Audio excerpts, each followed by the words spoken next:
The day the aliens came was sunny and warm. People all over Earth looked up at the sky as the strange ships appeared. There were 7 big ships, each as long as a small city. They hung in the air above major cities: New York, Beijing, London, Moscow, Rio, Cairo, and Seoul. On that day, Dr. Tae-woo Park was working in his lab at Seoul National University. He was 52 years old with gray at his temples and kind eyes behind round glasses. As the top expert on possible alien life, he was not surprised when his phone rang. "Dr. Park," said the voice on the other end.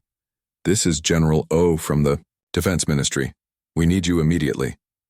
3 hours later, Tae-woo sat in a room with 20 other experts from around the world. They watched a large screen showing the alien ship above Seoul. The room was tense and quiet. "The aliens have asked to speak with Earth's leaders," said General O. "They call themselves the Terraik Collective. They say they come in peace, but our sensors show their ships have powerful weapons." Captain Minha Kim sat next to Tae-woo. She was 45, with short black hair and sharp eyes that missed nothing. She had spent her life studying military strategy but was known for her unusual methods. She preferred playing chess and old board games to running war games on computers. "What do we know about them?" she asked. "Almost nothing," said General O. "They've agreed to a meeting tomorrow. Dr. Park and Captain Kim, you will join the team to meet them." The meeting place was a large tent set up in a field outside Seoul. The aliens had chosen it. When Tae-woo and Minha arrived with 10 other human representatives, they found 5 aliens waiting. The Terraik were tall and thin with blue-gray skin. They had 4 arms and large eyes that seemed to see everything at once. The one in the middle wore a silver band around its head. "I am Supreme Commander Vath," it said in perfect English. Its voice came from a small device on its chest. "We represent the Terraik Collective, a group of 23 species united under our leadership." Tae-woo stepped forward. "I am Dr. Tae-woo Park. We welcome you to Earth and look forward to peaceful talks between our peoples." Commander Vath's large eyes blinked slowly. "Peace is always our first choice." The 17 other civilizations who joined our collective all made the wise decision to do so peacefully. Minha noticed how the alien emphasized the number. 17 civilizations had joined peacefully. What had happened to the others? "Perhaps you could tell us more about your collective," she said. For the next hour, the aliens described their society. They showed images of amazing technology, ships that could travel faster than light, cities that floated in the air, machines that could build anything from simple materials. "Our greatest achievement is our shared intelligence," said Commander Vath. "All Terraik are connected to a central system that processes information and makes perfect decisions based on logic and data. We have eliminated war among our members because our system always finds the optimal solution." "And what do you want from Earth?" asked Minha. "We offer you membership in our collective," said Vath. "Your planet has reached a level where you might eventually threaten galactic stability. We prefer to integrate promising species before they become problems." The meeting continued for several hours. The aliens answered questions but revealed little about their real intentions. As they prepared to leave, Minha spoke up again. "If Earth were to decline your offer, what alternatives might we discuss?" The room grew silent. Commander Vath turned its large eyes toward her. "There are no alternatives. You have 3 Earth months to prepare your planet for integration. We will return then for your answer." After the aliens left, Earth's leaders gathered in an emergency meeting. Generals and politicians argued about what to do. Some wanted to fight, others wanted to surrender. No one had good ideas. Minha sat, quietly, thinking. Finally, she stood up. "The Terraik rely too much on their computers and data," she said. "During the meeting, I proposed several different defense strategies to see how they would react. Each time, they dismissed our abilities too quickly. They think they know exactly what humans will do in any situation." She walked to a map of Earth displayed on a large screen. "I believe they have run simulations of how humans think and fight. They expect us to either surrender or try to fight them with our weapons. But their models can only predict what they've seen before." "What are you suggesting, Captain Kim?" asked the President of the United Nations Council. I suggest we do what humans have always done best when faced with superior forces. We adapt. We surprise. We think in ways they can't predict. Taewoo nodded slowly. I noticed something odd about them. When I asked questions that required creative thinking, they paused longer before answering. It's as if they needed to check with their central system. Minya smiled for the first time that day. Exactly. They don't think for themselves. They rely on models and data, and that's their weakness. The room erupted in voices, most of them skeptical. You expect us to outthink aliens with technology, thousands of years ahead of ours? Asked General O. Yes, said Minha simply, because they expect us to think like them. Logical, predictable, but humans are rarely logical, and that might save us. 2 days later, Minha's team gathered in a secure room deep under Seoul. She had chosen 4 people. Ji-hoon Baek was a young man with messy hair and bright eyes. He was a champion Go player known for moves so strange that even the best computer programs struggled against him. Dr. Suman Choi was older, with a calm face and careful hands. She had spent her life studying how people make decisions and why they sometimes choose things that seem illogical. Hyun-woo Lee was a history professor who specialized in wars where the weaker side had won against all odds. Yoon-ha Yang was barely 30, with colorful streaks in her hair and fingers that moved like lightning over keyboards. She was one of the best hackers in the world, famous for finding ways into systems everyone thought were secure. The aliens expect us to either fight or surrender, Minna told them. We will do neither. Instead, we will confuse them. On the screens around them, they could see the alien ship still hovering over Earth cities, watching, waiting. They think they can predict what humans will do, said Taewoo, who had joined the team as an advisor. But how do you predict what even we don't understand about ourselves? Minha looked at each person in the room. We have 3 months to create a strategy the aliens cannot predict. A human solution to an alien problem. Outside, the alien ships cast long shadows over the cities below. In their gleaming halls, Commander Vath watched data flow across screens showing Earth's militaries preparing for war. Everything was happening exactly as their models had predicted. What the commander couldn't see was the small room under Seoul, where 5 humans were beginning to plan something no alien computer could foresee. Something uniquely human. The game had begun. The underground room became their home for the next week. Mina's team worked day and night studying everything they knew about the Terraik. They called themselves the Council of Unexpected Strategies, a name Ji-hoon suggested with a smile. If we're going to beat aliens with strange thinking, we should have a good name, he said. On the 3rd day, Yuna brought important news. I found something, she said, her eyes red from looking at screens too long. The aliens send signals between their ships and to small devices all around Earth. They're watching us. She showed them pictures of tiny machines that looked like insects. These machines were in major cities, military bases, and government buildings. They're collecting data, said Taewoo, learning how we think and what we plan to do. Minha nodded. Good. We can use this. She stood up and drew a simple picture on a board. It showed the aliens at the top connected to their spy machines which watched human military forces. The Terraik think they know what we'll do because they're watching our armies prepare, she said. So we'll give them exactly what they expect to see. A trick, said Yunwoo with a smile. Like in the ancient Battle of Red Cliffs when the smaller force made the larger one expect an attack that never came. Exactly, said Minha. We need to make them confident. Too confident. Their plan started to take shape. World leaders agreed to make a show of preparing for war. Ships moved into position. Soldiers trained with weapons. All things the aliens would expect. But the real work happened in their underground room.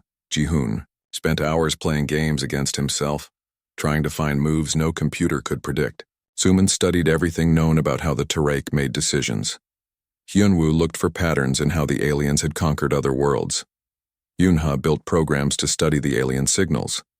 10 days after the aliens arrived, Minha's team moved to a new location. They traveled at night to a small island called Jeju, off the coast of Korea. Below an old volcano was a forgotten military base from an earlier time. This became their new home. The aliens are watching major military sites, explained Minha. But this place has been empty for years. We can work here without them seeing us.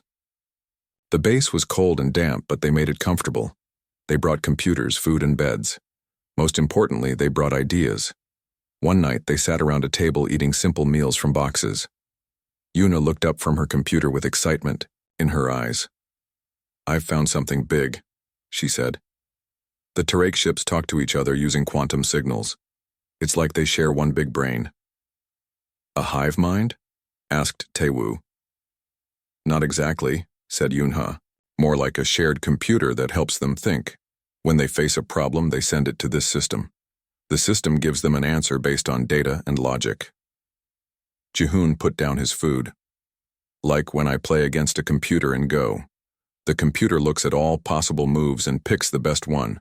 But sometimes I can still win by making moves that look bad but are actually good in ways the computer doesn't understand." Mina leaned forward. "Can we use this somehow? Can we send false information to their system?" Yuna shook her head. "Not directly. Their security is too good, but..." She smiled slowly. "Maybe we can give them information that's true but misleading, or problems their system can't solve." "Paradoxes," said Sumin quietly. Everyone turned to look at her. "Logical problems that have no answer. Humans can accept that some questions don't have answers, but pure logic systems struggle with contradictions." For the next month, they worked on what they called the Paradox Protocol. It had 3 main parts.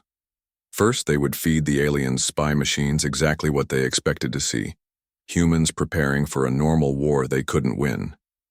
Second, they would find ways to introduce small errors into the aliens' data. Not enough to make them suspicious, but enough to make their predictions slightly wrong. Third, they would prepare their real weapon: paradoxes and human unpredictability. While they worked, the alien ships remained above Earth's cities. Sometimes smaller ships came down to hover over military bases or government buildings. 2 months after first contact, a small alien ship landed near their base on Jeju Island. Everyone froze when the alarms went off. "They found us," whispered Jihoon, but Mina stayed calm. "No, this is a scheduled visit. They're landing all over the world to collect soil and plant samples." Still, they stayed hidden and watched through cameras as 3 Terraik moved around the island, collecting leaves and rocks. One alien came close to the hidden entrance of their base but moved on without noticing anything. After the aliens left, Yuna made an interesting discovery. Their suits were collecting data on everything around them, she said, and sending it all back to their ships. "But look at this." She showed them a recording of the aliens. When the Terraik found something new, they didn't examine it themselves. Instead, they sent pictures to their ships and waited for instructions. "They don't think for themselves," said Taewoo. "They rely completely on their central system." "That's it," said Minha. "That's their weakness. They can't make decisions without consulting their system first." As the 3rd month began, tension grew all over Earth. The deadline was coming soon. Many people were scared. Some had built shelters underground. Others prayed or partied like the world was ending. World leaders made speeches about standing strong against the aliens. Armies moved into defensive positions. Space agencies prepared their few weapons that might work in space. Everything looked like Earth was preparing for a hopeless war. But in their hidden base, Minha's team was calm. "The pieces are in place," she told them one evening. "The aliens see exactly what they expect to see: a primitive species preparing for a war they can't win." "Will our plan work?" asked Jihoon. "I don't know," said Minha honestly. "But I do know that humans have one advantage the Terraik don't understand." "What's that?" asked Yuna. "We're unpredictable. We don't always make the logical choice. Sometimes, we choose based on feelings or hope or crazy ideas that just might work. No computer can predict that." A week before the deadline, they received news. Commander Vath had sent a message to Earth's leaders. The message was simple: the Terraik fleet was growing impatient. Earth must surrender or face destruction. On the main screen in their base, they watched a recording of the alien commander. Vath looked confident, almost bored. Their system has run the simulations, said Minha. It tells them they will win easily. They expect us to either surrender or fight and lose. But we're going to do something else, said Sumin with a small smile. Yes, agreed Minha. We're going to introduce them to human creativity, and if I'm right, they won't know what hit them. Outside their base, the sky darkened as more alien ships entered Earth's atmosphere. The final countdown had begun. 3 days before the deadline, Minha gathered her team for a final review of their plan. It's time to start our work, she said. Each of you knows what to do. The small room in their underground base was filled with maps, computers, and boards covered with notes. On the main screen, they could see the positions of all Terraik ships around Earth.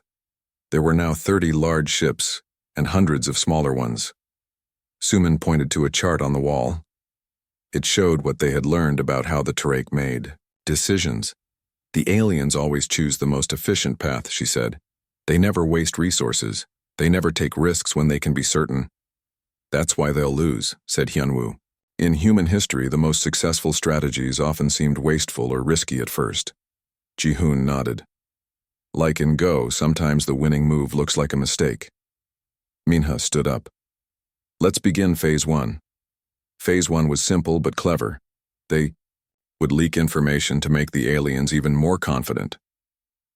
Yuna created fake documents about Earth's defense plans and put them where the alien spy machines would find them. These plans showed exactly what the aliens expected. Earth would try to fight with weapons that couldn't possibly win. Will they believe it? Asked Taewoo. Yes, said Minha, because it matches what their system predicts will do. People tend to believe information that confirms what they already think. Meanwhile, Yunha started her part of the plan. She had discovered that the alien spy machines sent their data back to the ships using a special kind of signal. She couldn't block these signals, but she could add very small changes to them. Not enough for the aliens to notice, but enough to slowly create problems in their system. It's like adding a drop of water to a glass every day, she explained. One drop doesn't matter, but eventually the glass overflows. She worked through the night creating special code that would enter the aliens' communication system. This code contained mathematical problems that looked normal but had no answer. Computers hate paradoxes, she said with a smile. A human can accept that some questions don't have answers, but computers will keep trying to solve the problem forever. 2 days before the deadline, they got their first sign that the plan was working. A small alien ship landed near a military base in Australia. The ship sat there for 5 hours before taking off again. Their system is already slowing down, said Yuna. They're starting to experience delays in getting answers. But they had a problem. To make their plan work fully, they needed to know exactly how the Terraik ships talk to each other. Yuna had part of the answer, but not all of it. I need more data, she said. I need to see how their ships communicate during action, not just while waiting. Minha thought for a moment. Then we'll give them some action to respond to. She called General O, who was coordinating with militaries around the world. We need a small demonstration, she said. Something that will make the aliens react, but not enough to start a real fight.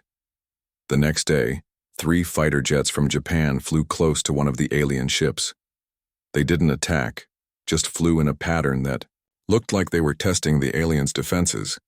The Terraik ship responded exactly as Minha had hoped. It sent out 4 small defender ships that circled the fighters but didn't attack. More importantly, all these ships sent signals back and forth. Yuna captured these signals. Her face lit up as she studied them. This is it, she said. Now I can see how their whole system works. She explained what she found. The Terraik ships didn't just talk to each other. They shared their thinking. When one ship faced a problem, it sent the problem to all other ships. Together, they found an answer. It was like one big brain spread across many ships. But there's a weakness, she said. If one ship gets confused, it can confuse all the others too. That night, they finished building the Paradox Protocol. It had 3 parts, and each person on the team was responsible for one part. Yuna created the code that would enter the alien system and cause confusion. She called it logic bombs. Jihoon designed strange patterns of movement that human pilots would follow. These patterns would look random, but actually form a complex puzzle. He called them ghost moves, named after a famous Go strategy. Su Min created messages that seemed simple but contained hidden paradoxes. When translated into the aliens' language, these messages would create questions that had no logical answer. On the final day before the deadline, world leaders gave speeches about standing strong against the alien threat. Armies moved into defensive positions. Everything looked like Earth was preparing for a hopeless war. But in their base on Jeju Island, Minha's team was ready for something very different. "Tomorrow we don't fight," she told them. "We confuse. We surprise. We do what humans do best. We think in ways no computer can predict." That night, Commander Vath gathered his officers on the main Terraik ship. The large room was filled with screens showing data about Earth. The aliens stood in a circle, their forearms moving as they talked. "Our system has analyzed all possible human responses," said Vath. "They will either surrender or attempt to fight. Either way, we will achieve our goal with minimal resources." One officer named Krell looked concerned. "I have noticed small errors in our data. Perhaps we should delay and gather more information." Vath dismissed this idea with a wave of his upper arms. "The errors are within acceptable limits. Our system gives us a 99.7% chance of success. The humans are behaving exactly as predicted." On the screens around them, they could see Earth's military forces moving into position. Missiles were being prepared. Fighter jets were ready to launch. "They choose to fight," said Vath. "As expected, their primitive weapons cannot harm our ships. We will demonstrate our power, and they will surrender." What the commander didn't see were the small errors growing in the Terraik system. Every time one of their spy machines sent data, Yunha's code added tiny paradoxes. Every time their ships communicated, the paradoxes spread. Morning came. The deadline had arrived. All over Earth, people looked up at the alien ships with fear. Many had left cities to hide in the countryside. Others prayed in churches, temples, and mosques. In the hidden base on Jeju Island, Minha's team was ready. "Remember," she told them, "the aliens expect either surrender or a direct attack. They don't expect what we're about to do." On her screen, she saw a message from Commander Vath to all Earth's leaders. "Your time is up. Surrender now or face consequences." Mina took a deep breath and sent her own message to military leaders around the world. Operation Paradox begins now. As the sun rose, the Terraik ships moved into attack positions. They formed a circle around Earth, their weapons ready. Commander Vath stood on the bridge of the main ship, watching screens that showed Earth's cities below. "They have chosen to fight," he said to his officers. "Begin the demonstration." On Earth, military bases around the world received the same message from Minha. Launch Phase 1. This is not a drill. Fighters' jets took off from bases in Japan, America, Europe, and China. Missile systems powered up.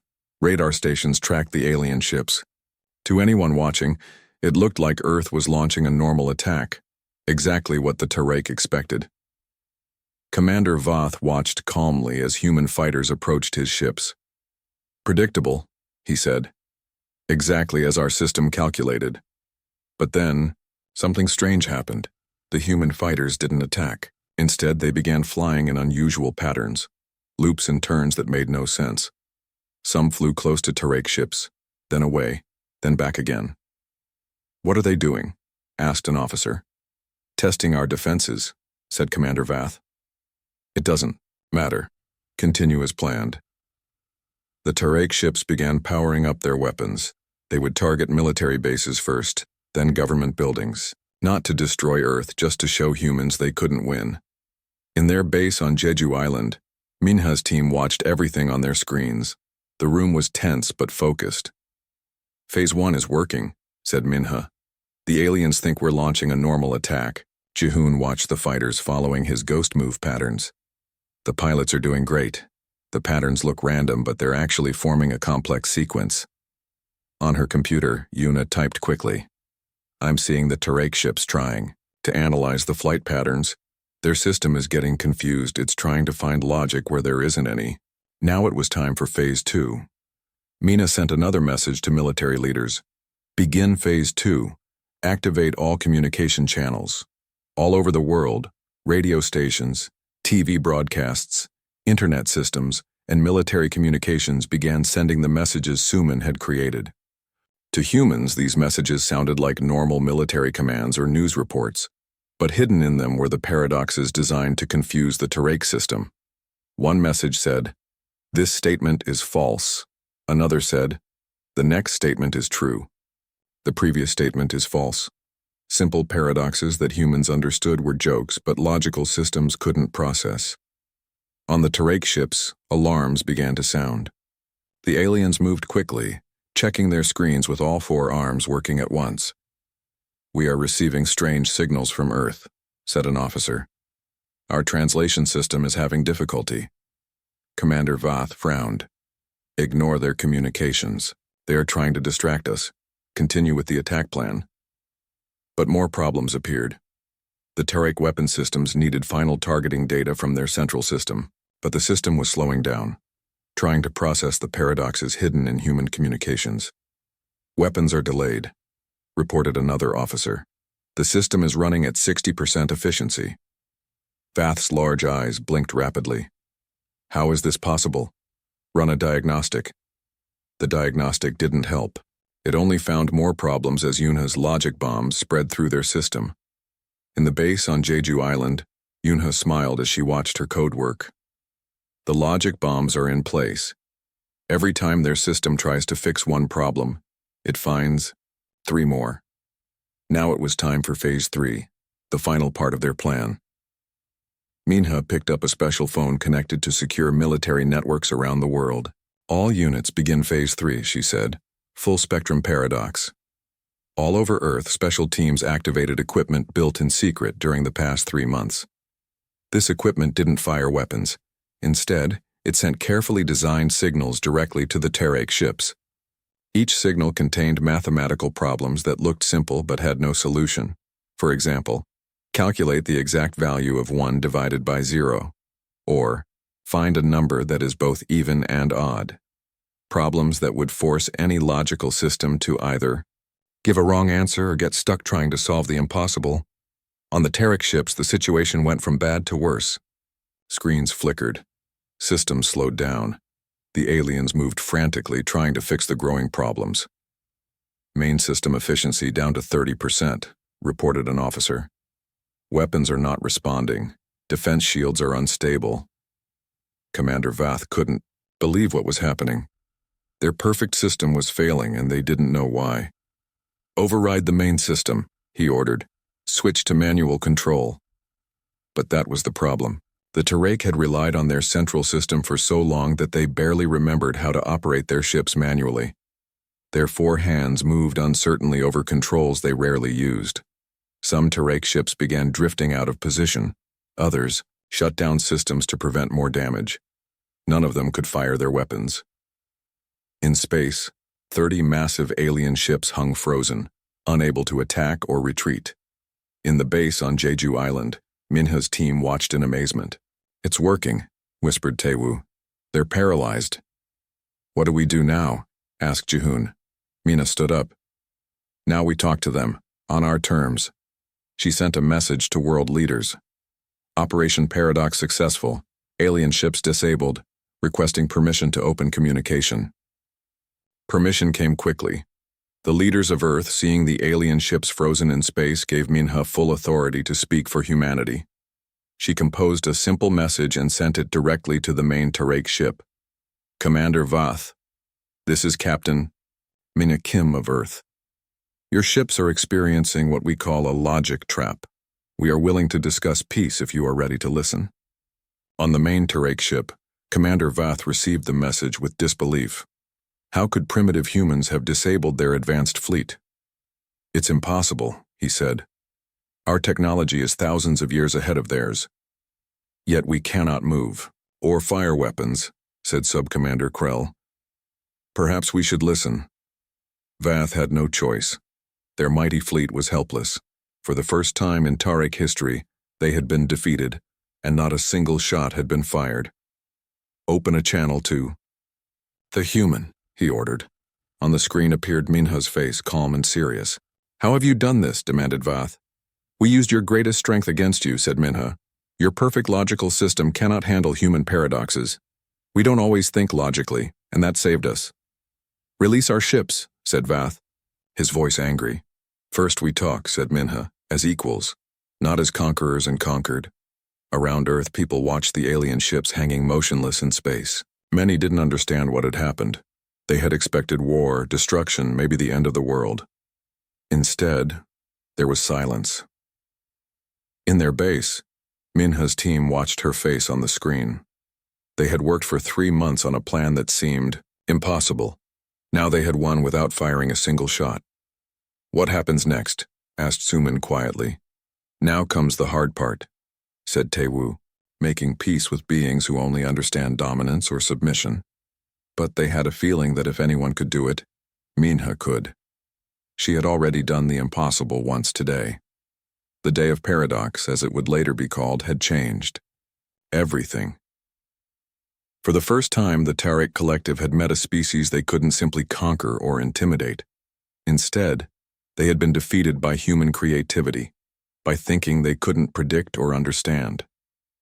For 3 days, the Tariq ships hung frozen in Earth's orbit.